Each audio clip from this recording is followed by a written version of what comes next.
L'islam trouve sa place en Espagne. Le tremblement de terre géopolitique sous la surface. Permettez-moi de vous ramener à un vendredi après-midi tranquille de la fin avril de cette année, le 26 avril pour être exact, lorsque quelque chose d'apparemment banal s'est produit dans la ville siche de Cordoue.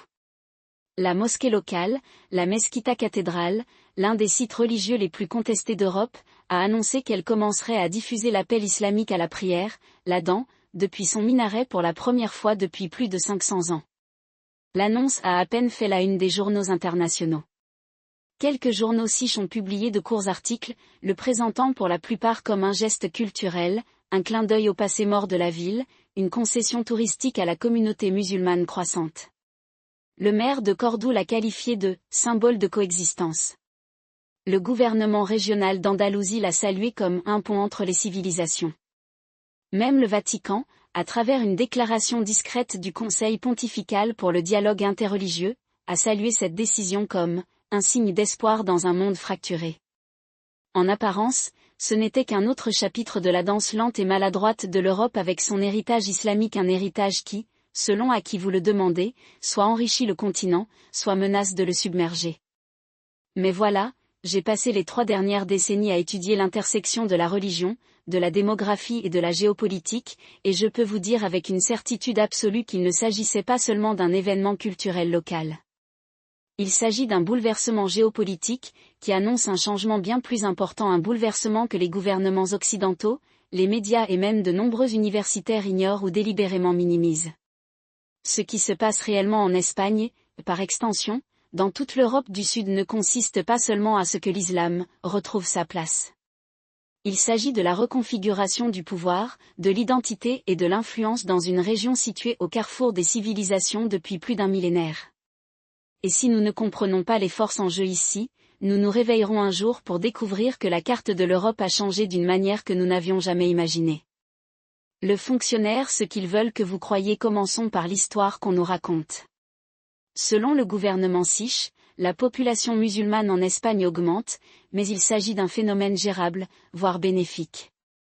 Les chiffres officiels indiquent qu'en 2024, les musulmans représentent environ 4,5% de la population espagnole, soit environ 2,2 millions de personnes. La majorité sont des immigrants du Maroc, d'Algérie et du Pakistan, avec un nombre plus petit mais croissant de convertis à siches.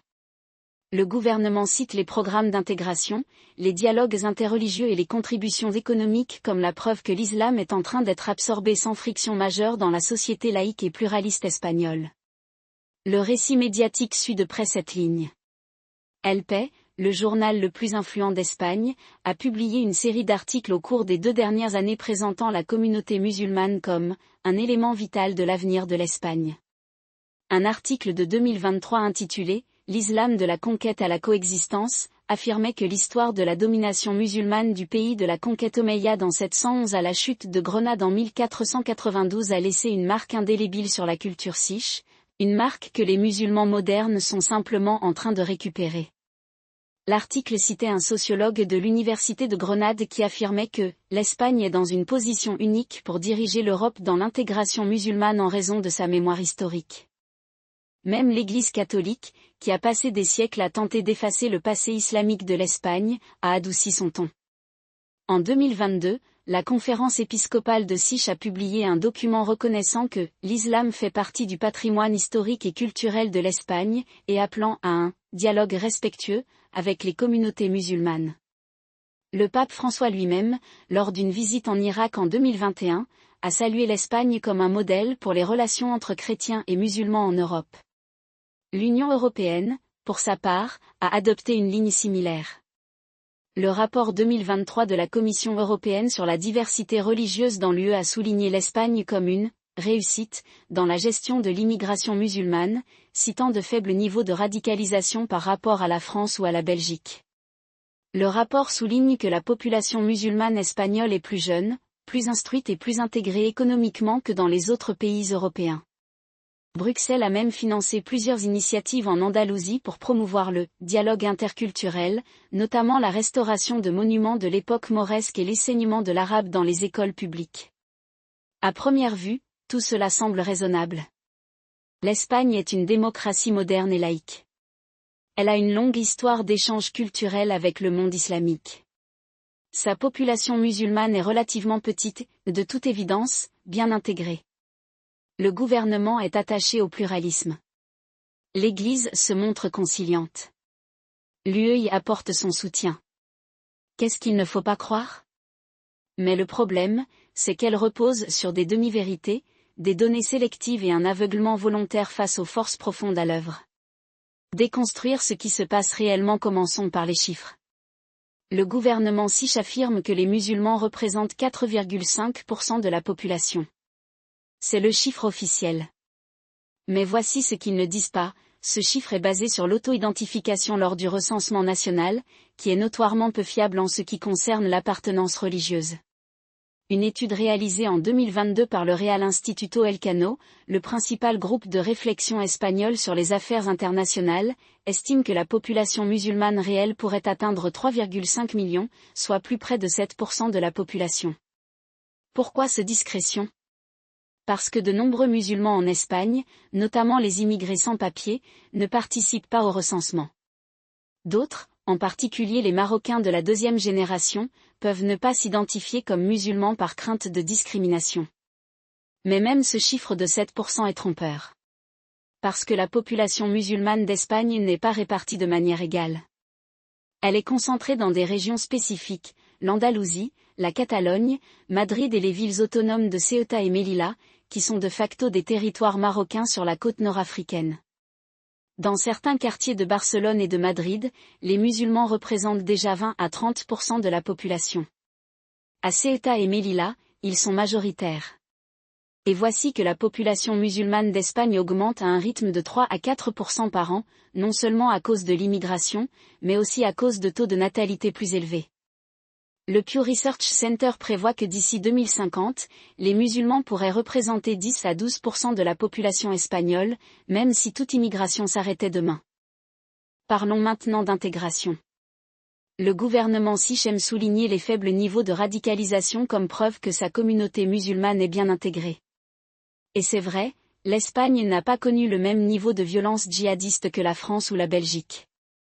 Mais cela ne veut pas dire qu'il n'y a pas de problème sérieux.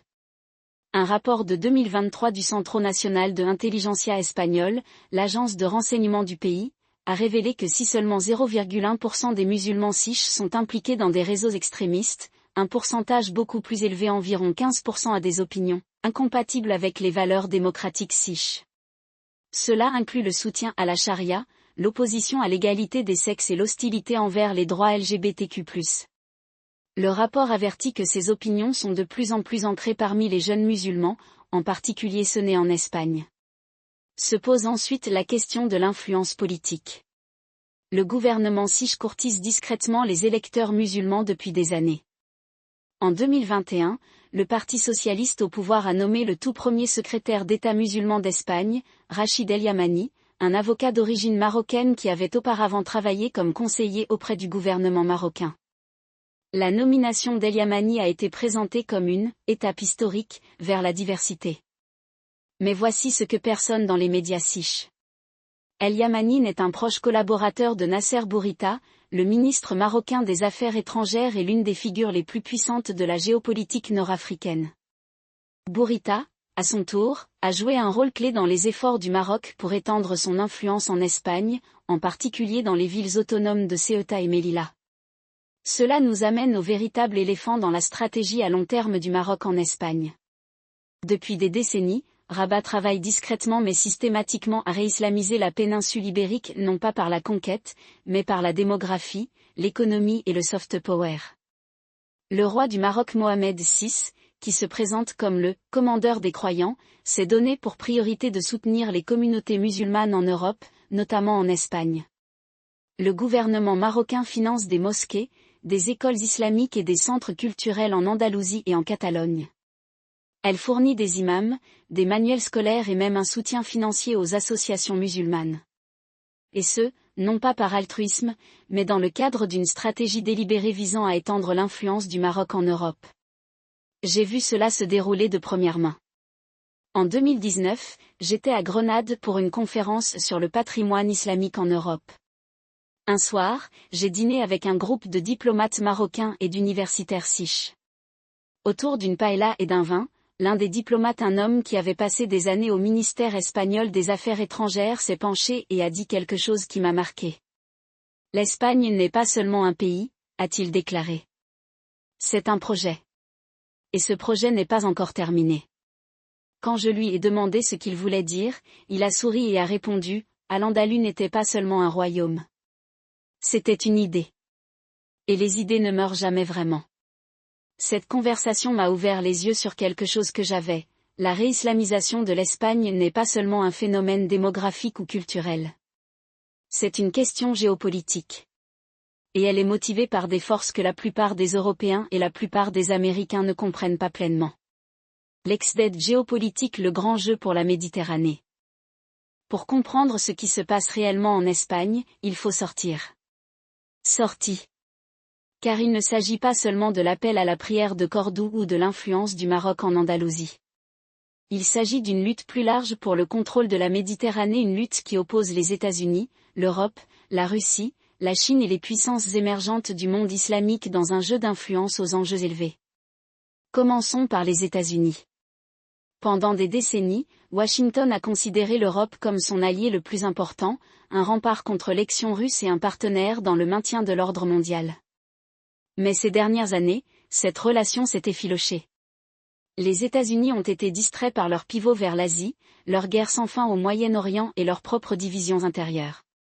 Pendant ce temps, l'Europe est aux prises avec ses propres crises, le Brexit, la montée du populisme, la guerre en Ukraine et maintenant l'effondrement lent de sa sécurité énergétique. Dans ce vide, d'autres pays, la Russie, la Chine, la Turquie et le Golfe sont entrés. La Russie, pour sa part, s'efforce de saper le flanc sud de l'OTAN. Moscou a cultivé des liens avec des partis de gauche et d'extrême droite dans toute l'Europe, notamment en Espagne, où le parti d'extrême gauche Podemos a été accusé d'avoir détourné de l'argent russe. Mais le véritable rôle de la Russie en Méditerranée réside dans son alliance avec la Turquie et son influence croissante en Afrique du Nord. En 2020, la Russie a signé un accord de coopération militaire avec l'Algérie, voisin du sud de l'Espagne. La même année, des mercenaires russes du groupe Wagner ont commencé à opérer en Libye, juste de l'autre côté de la Méditerranée depuis l'Espagne. Le message était le suivant, si l'Europe veut sécuriser sa frontière sud, elle devra composer avec la Russie. Ensuite, il y a la Chine. Pékin fait des percées en Méditerranée depuis des années, investissant dans des projets portuaires, d'infrastructures et énergétiques. En 2021, la Chine a signé un partenariat stratégique de 25 ans avec l'Iran, une décision qui lui a donné accès au golfe Persique et au détroit d'Ormuz. Mais la véritable cible de la Chine, c'est l'Europe. En 2022, elle a acquis une participation de 49% dans le port de Valence, le plus grand port à conteneurs d'Espagne. La même année, elle a annoncé son intention de construire une liaison ferroviaire à grande vitesse entre Madrid et Lisbonne, avec un financement et une technologie chinois. Le but ? Intégrer la péninsule ibérique à l'initiative chinoise, la ceinture et la route, faisant de l'Espagne une porte d'entrée pour les produits chinois vers l'Europe. Mais l'acteur le plus important dans ce jeu et celui qui a été le plus négligé est le monde islamique lui-même. Pendant des siècles, la Méditerranée fut un lac musulman. L'Empire ottoman contrôlait l'Afrique du Nord, les Balkans et la Méditerranée orientale. Les morts régnaient sur l'Espagne. Les pirates barbaresques attaquèrent les côtes européennes. Cette époque a pris fin avec la montée du colonialisme européen, mais aujourd'hui, l'équilibre des pouvoirs est à nouveau en train de changer. Le monde islamique est en pleine croissance économique, démographique et politique. Et elle cherche à reconquérir son influence historique en Méditerranée. Le Maroc est à l'avant-garde de cette démarche. Sous le roi Mohamed VI, le Maroc s'est positionné comme une monarchie islamique stable et pro-occidentale, un pont entre l'Europe et le monde arabe. Mais il ne faut pas oublier que les intérêts du Maroc ne s'alignent pas toujours sur ceux de l'Europe.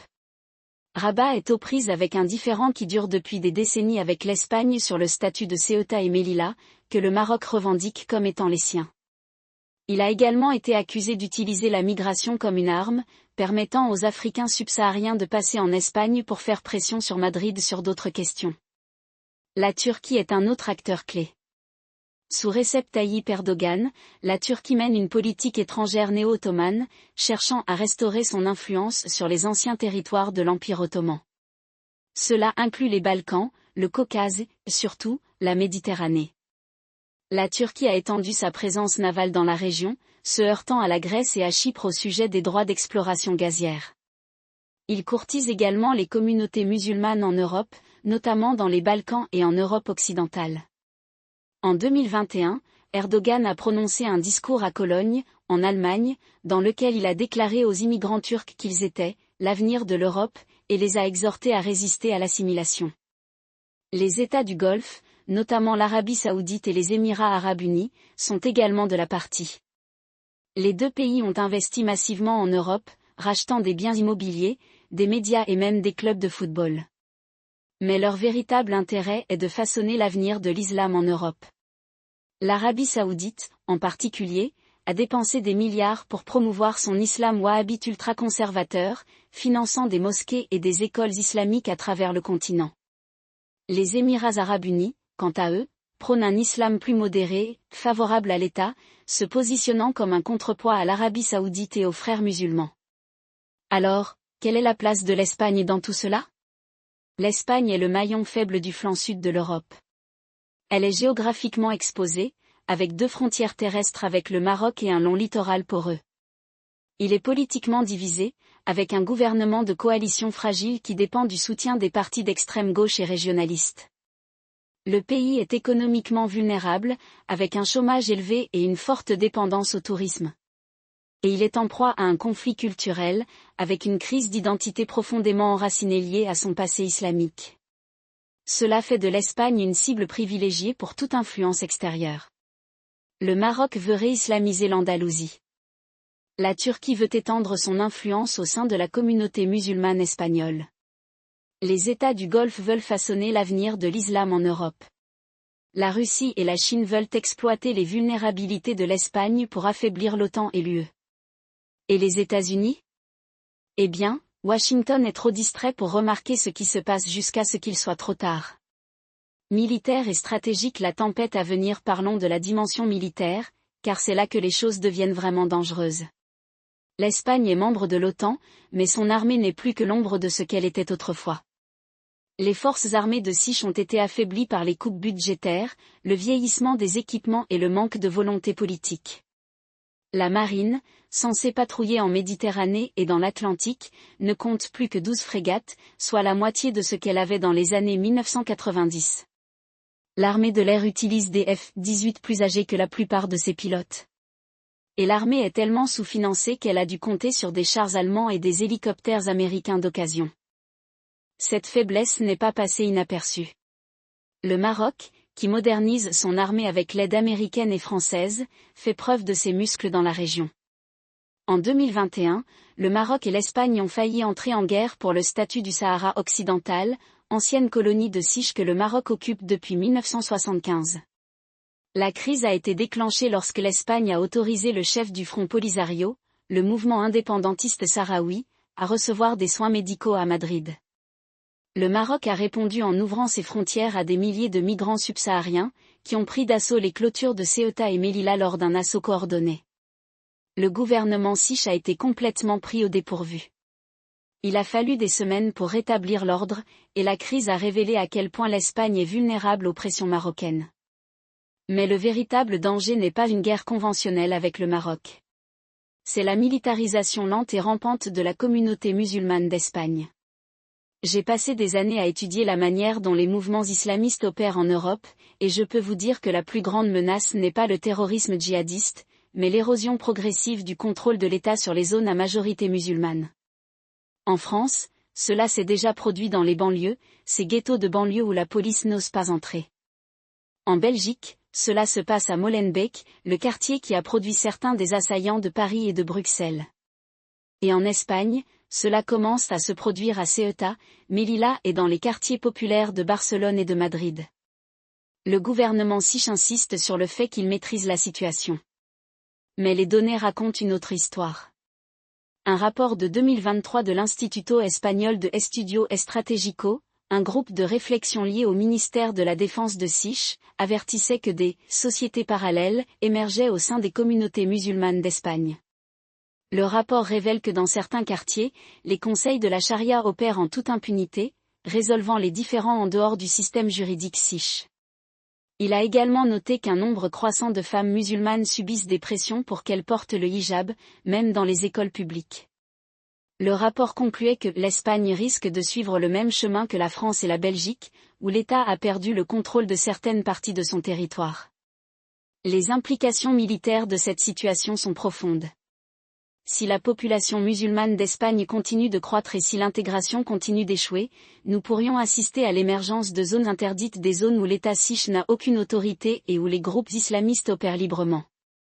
Ce serait un cauchemar pour l'OTAN, car cela créerait une vulnérabilité qui pourrait être exploitée par la Russie, la Turquie ou même des groupes djihadistes comme l'État islamique.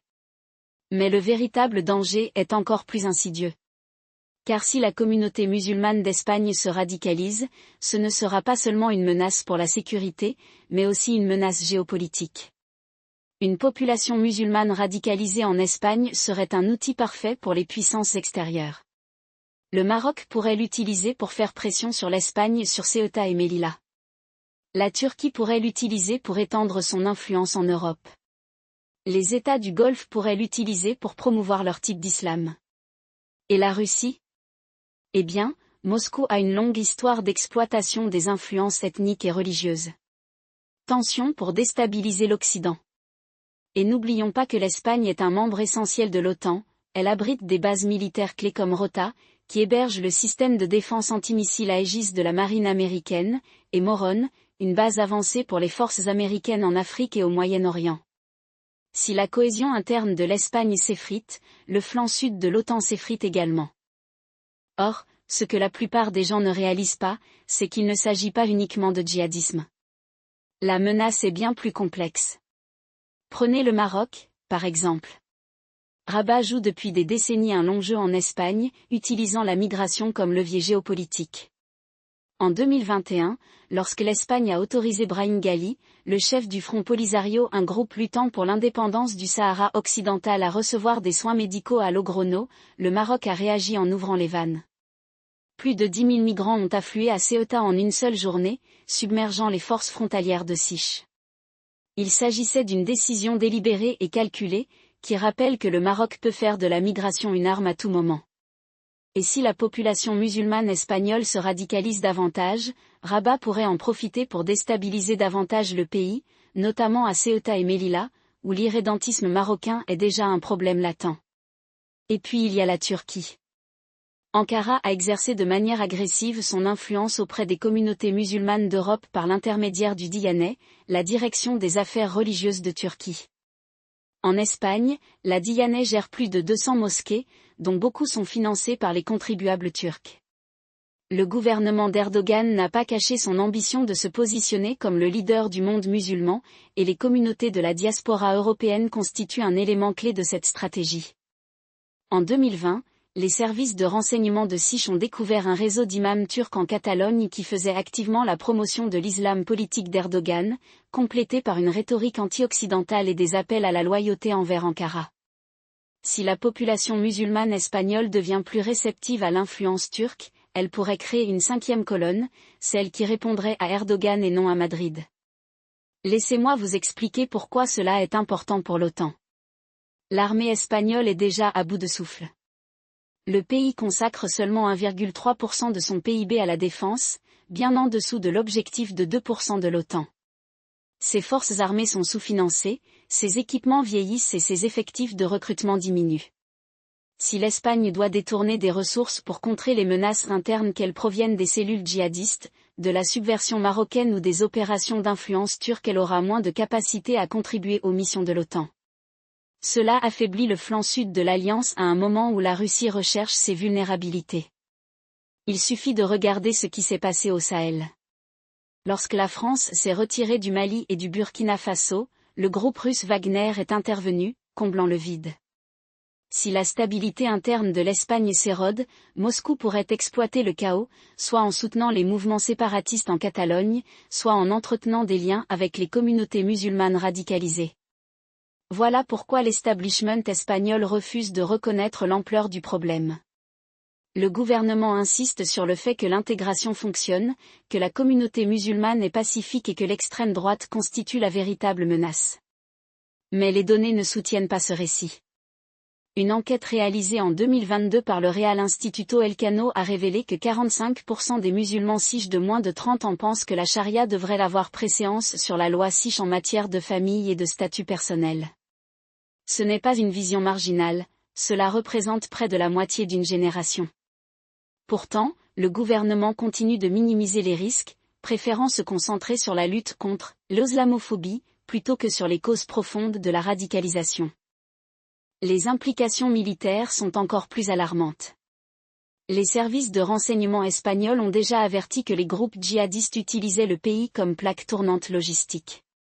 En 2021, la police de Sich a démantelé à Barcelone une cellule qui envoyait des combattants en Syrie et en Irak. Le groupe prévoyait également des attaques en Europe, dont une visant la Sagrada Familia. Mais voici que la cellule opérait depuis une mosquée du quartier du Raval, un endroit où le gouvernement local était mis en garde depuis des années contre les prédications radicales. La mosquée a été fermée, mais le problème n'a pas disparu. C'est juste devenu clandestin. Si l'Espagne n'agit pas maintenant, elle pourrait être confrontée à un scénario dans lequel son armée serait obligée d'opérer dans ses propres villes, menant des opérations anti-insurrectionnelles dans des quartiers où l'État a perdu le contrôle. Ce n'est pas seulement un cauchemar en matière de sécurité, c'est un désastre géopolitique. L'OTAN ne peut pas se permettre un État membre trop occupé à mener des batailles internes pour contribuer à la défense collective. Et si l'instabilité espagnole s'étendait au Portugal, voire à la France, tout le flanc sud de l'Alliance pourrait être compromis. La question est, que peut-on faire ? La première étape consiste à admettre qu'il y a un problème. Le gouvernement espagnol doit cesser de prétendre que l'intégration fonctionne et commencer à s'attaquer aux divisions culturelles et religieuses qui déchirent le pays. Cela signifie imposer la laïcité dans les espaces publics, réprimer les conseils de la charia et garantir que les mosquées ne soient pas utilisées comme centre de recrutement pour les groupes djihadistes. Cela signifie également travailler avec les alliés de l'OTAN pour contrer les opérations d'influence étrangère, qu'elles proviennent du Maroc, de la Turquie ou de la Russie. Mais la vraie solution est plus profonde. L'Espagne doit réaffirmer son identité nationale non pas d'une manière xénophobe, mais d'une manière qui montre clairement que la citoyenneté sikh s'accompagne de certaines attentes. Cela signifie promouvoir une culture partagée, une histoire partagée et un ensemble de valeurs partagées. Cela signifie qu'il faut préciser que même si l'Espagne est un pays diversifié, il n'est pas multiculturel dans le sens où différentes communautés peuvent vivre selon des lois différentes. C'est une recette pour la fragmentation, et l'Espagne ne peut pas se le permettre. L'alternative est un effondrement lent, où l'Espagne deviendrait un champ de bataille pour les puissances étrangères, où ses villes deviendraient des zones interdites et où son armée serait trop occupée à combattre les menaces internes pour défendre les intérêts du pays à l'étranger. Ce n'est pas seulement un problème de Sich. C'est un problème de l'OTAN. Et si l'Alliance ne prend pas conscience du danger, elle pourrait se retrouver confrontée à une crise sur son flanc sud qui ferait passer les tensions actuelles avec la Russie pour un jeu d'enfant.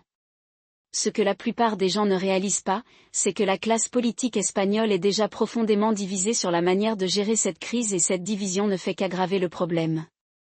D'un côté, il y a la gauche progressiste, dirigée par des personnalités comme le Premier ministre Pedro Sánchez et ses partenaires de coalition à Sumar, qui insistent sur le fait que l'avenir de l'Espagne réside dans l'adoption du multiculturalisme et dans la satisfaction des revendications religieuses. De l'autre, vous avez la droite conservatrice, incarnée par le Partido Popular et le parti d'extrême droite montant Vox, qui avertissent que l'immigration incontrôlée et le séparatisme islamique érodent l'identité sikh. Aucune des deux parties n'a de stratégie cohérente, et toutes deux rendent la situation encore plus volatile. Laissez-moi vous expliquer pourquoi c'est important. Le gouvernement de Sánchez, au pouvoir depuis 2018 avec le soutien des séparatistes catalans et basques, mène une politique d'apaisement à l'égard des groupes islamistes. En 2021, son administration a adopté une loi autorisant les imams étrangers à prêcher en Espagne sans aucune vérification de leurs liens extrémistes. La même année, le gouvernement a approuvé la construction d'une immense mosquée dans le quartier de Valca à Madrid, financée en partie par le Qatar, un pays avec une longue histoire d'exportation du wahhabisme. Parallèlement, Sánchez a minimisé à plusieurs reprises la menace de radicalisation djihadiste, même après les attentats de Barcelone de 2017, qui ont tué 16 personnes et ont été perpétrés par une cellule radicalisée dans les mosquées locales. Le problème n'est pas seulement que Sánchez a tort, c'est que son approche est réellement dangereuse.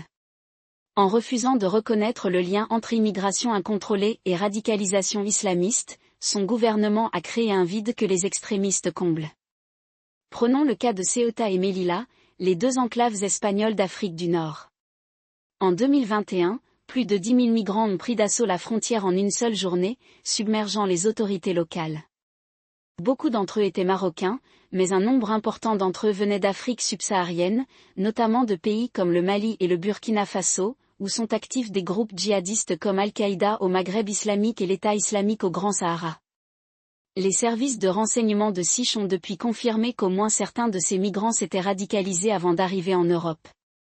La sécurité des frontières espagnoles est une plaisanterie, et ses dirigeants politiques sont soit trop naïfs, soit trop idéologiques pour y remédier.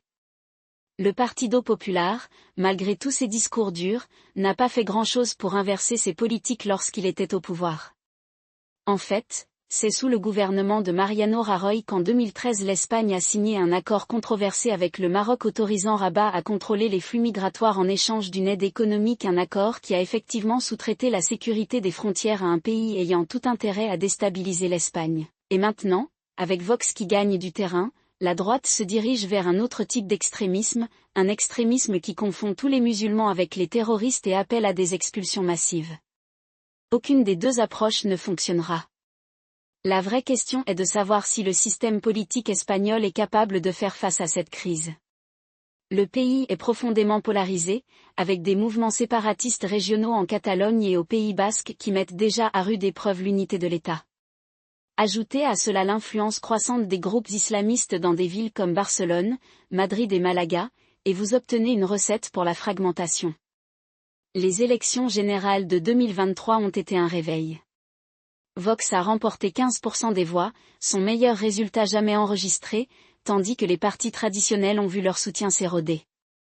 Le message était que les siards ont peur et perdent confiance dans l'establishment. Parlons maintenant des scénarios.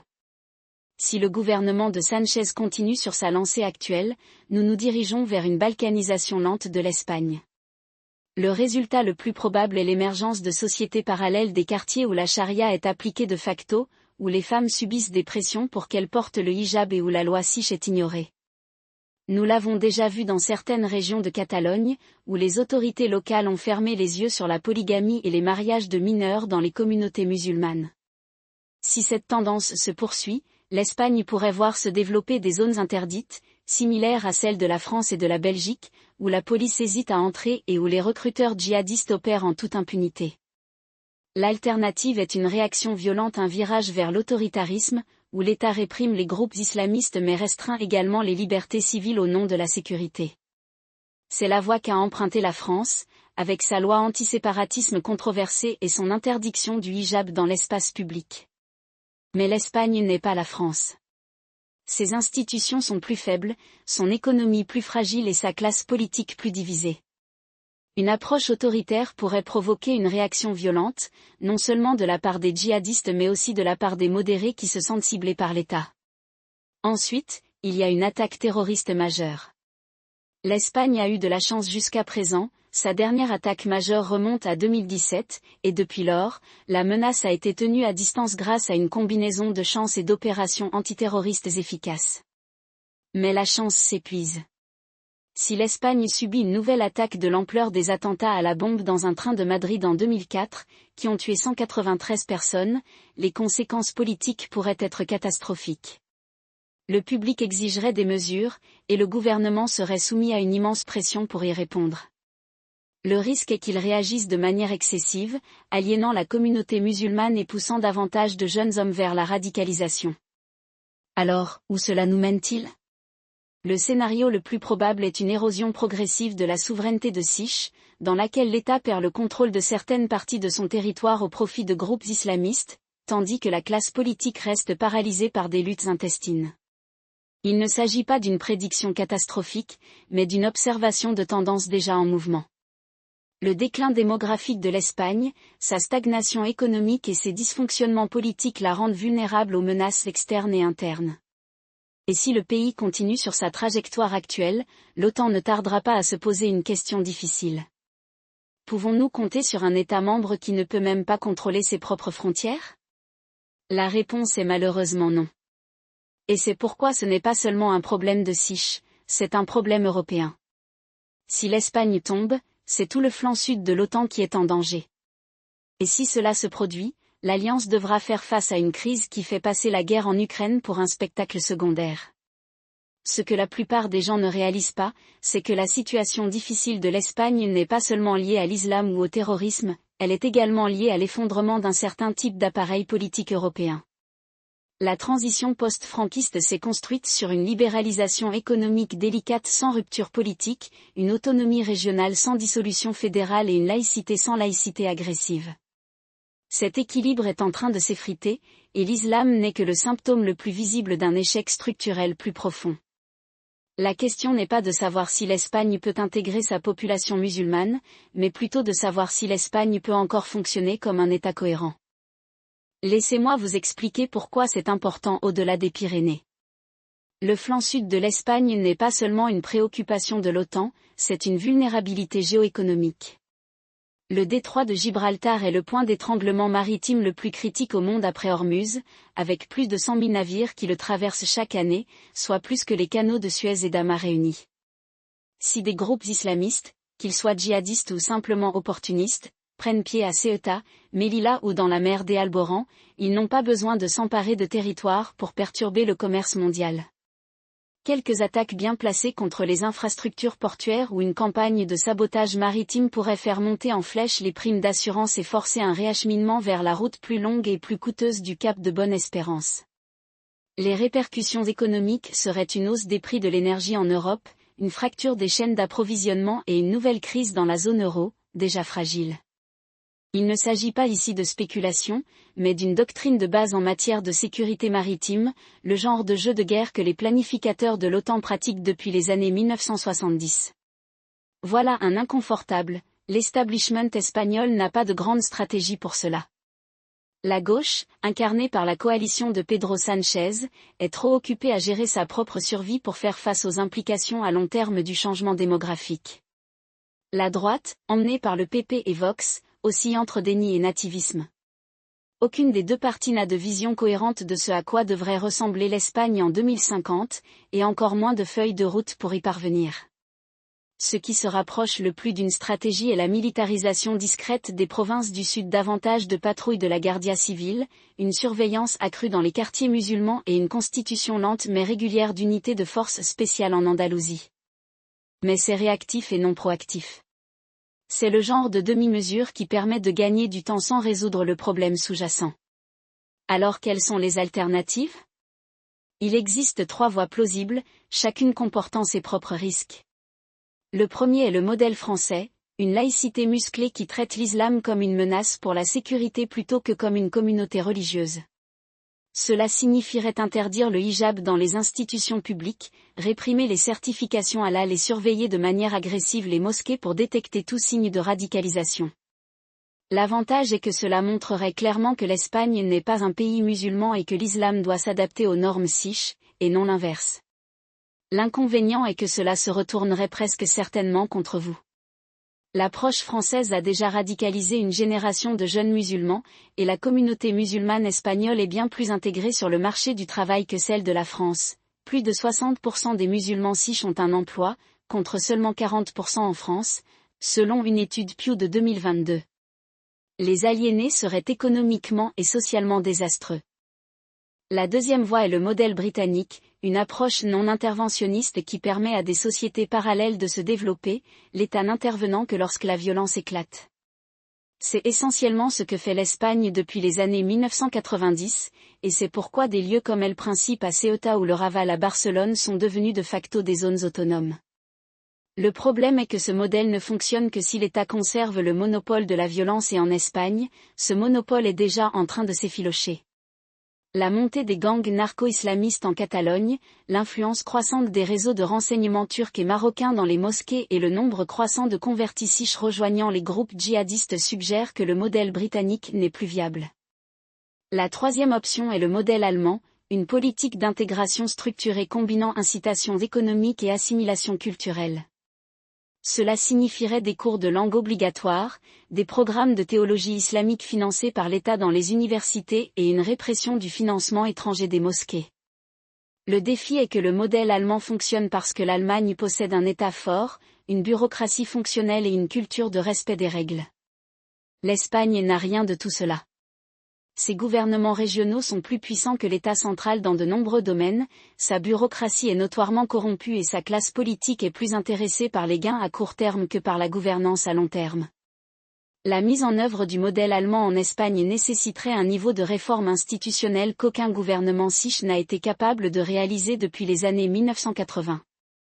Aucune de ces voies n'est idéale. Mais le statu quo est pire. Le véritable danger n'est pas que l'Espagne devienne un califat, mais qu'elle devienne lentement un État en faillite, un pays où le pouvoir du gouvernement ne s'étend que jusqu'au prochain cycle électoral et où le vide sera comblé par celui qui a le plus d'argent, le plus d'armes ou le plus de ferveur idéologique. Cela se produit déjà dans certaines régions de Catalogne et d'Andalousie, où les gouvernements locaux sont trop faibles pour faire appliquer les lois de zonage, trop divisés pour réprimer la corruption et trop effrayés par les réactions négatives pour affronter les réseaux islamistes qui opèrent au vu et au su de tous. Certains diront que j'exagère la menace. Ils soulignent le faible taux de condamnation pour terrorisme en Espagne ou le fait que les musulmans siches sont moins susceptibles d'exprimer leur sympathie pour les groupes djihadistes que leurs homologues français ou belges. Mais des statistiques comme celle-ci ne tiennent pas compte du problème. Le problème n'est pas le niveau de menace actuel, mais la trajectoire. La population musulmane d'Espagne croît à un rythme de 2,5% par an, soit plus rapidement que n'importe quel autre pays de l'UE. Son taux de natalité chez les femmes musulmanes est de 2,3 enfants par femme, contre 1,2 chez les Siardes autochtones. Et sa classe politique est trop divisée pour s'attaquer à ces tendances avant qu'elles ne deviennent irréversibles. Les attentats de Madrid de 2004 n'ont pas eu lieu parce que l'Espagne disposait d'un vaste réseau djihadiste, ils se sont produits parce qu'un petit groupe de radicaux a exploité un moment de faiblesse. La prochaine attaque n'aura pas non plus besoin d'un grand réseau. Il suffit d'une étincelle. C'est ici qu'intervient la grande stratégie. Le problème de l'Espagne n'est pas seulement un problème de siche, c'est un problème européen, et il nécessite une solution européenne.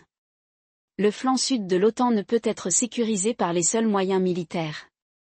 Elle a besoin d'un investissement économique global en Afrique du Nord pour réduire les pressions migratoires, d'un partage de renseignements avec le Maroc et l'Algérie pour perturber les réseaux djihadistes, et d'une politique européenne coordonnée en matière de financement islamique pour couper le flux d'argent vers les mosquées radicales. Mais rien de tout cela n'arrivera tant que les dirigeants européens se préoccuperont davantage de faire preuve de vertu face à l'islamophobie que de s'attaquer aux vulnérabilités structurelles de leur propre société. Le résultat le plus probable, malheureusement, est que l'Europe s'en sorte dans la difficulté jusqu'à ce qu'elle n'y parvienne pas. L'Espagne passera de crise en crise, sa classe politique trop divisée pour agir, ses services de sécurité trop sollicités pour réagir et sa communauté musulmane trop aliénée pour coopérer. Ensuite, lors de la prochaine attaque, la réponse sera un mélange de mesures de sécurité draconiennes, d'efforts d'intégration timides et de luttes intestines encore plus nombreuses. Le cycle va se répéter, à chaque fois avec un peu moins de stabilité, un peu moins de contrôle. Et c'est là la vraie tragédie. L'Espagne était autrefois le carrefour des civilisations, le lieu où l'islam, le christianisme et le judaïsme ont coexisté, même si difficilement, pendant des siècles. Aujourd'hui, c'est une mise en garde sur ce qui se produit lorsqu'une société perd la capacité de définir son propre avenir. La question n'est pas de savoir si l'islam retrouvera sa place en Espagne. Il s'agit de savoir si l'Espagne sera toujours l'Espagne lorsqu'elle le sera.